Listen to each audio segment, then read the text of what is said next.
দেখো এরা গভীর সমুদ্রের ভিতর থেকে কিভাবে লবস্টার ধরে। দেখো লবস্টারটা হঠাৎ করে সামনে চলে আসলো। লবস্টারটা কিন্তু অনেক বড় ছিল। লোকটা দেখো লবস্টার ধরার চেষ্টা করছিল, দেখা বিষয় লবস্টার ধরতে পারে কি না। দেখো লবস্টারটা কিন্তু হাত থেকে ফসকিয়ে যায় এবং দূরে সরে যায়।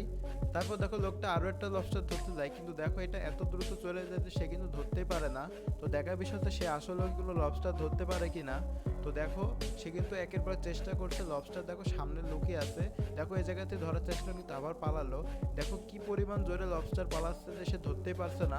তারপরেও কিন্তু সে চেষ্টা করেই যাচ্ছে, কারণ তার লবস্টার ধরতেই হবে। এই লবস্টার বিক্রি করে কিন্তু তাদের আয় রোজগার হয়, অর্থাৎ তাদের জীবন নির্বাহ হয়। তারপর দেখো একটা বড় লবস্টার কিন্তু ধরে ফেলে, এবং লবস্টারটার সাথে কি হয় তা জানার আগে তোমরা জানা যায় আমার চ্যানেলে সাবস্ক্রাইব করবে, অবশ্যই চ্যানেলে সাবস্ক্রাইব করবা, লাইক করবা আর কমেন্টে বলবা যে কোন দেশ থেকে তুমি আমার ভিডিও দেখছো, আর তোমরা কারা কারা এই লবস্টার খেতে ভালোবাসো এবং এরকম ভিডিও দেখতে পছন্দ করো অবশ্যই কমেন্টে জানাবা। দেখো তারপর তারা লবস্টারটা নিয়ে বাজারে যেয়ে বিক্রি করে দেয় এবং অনেক টাকা ইনকাম করে।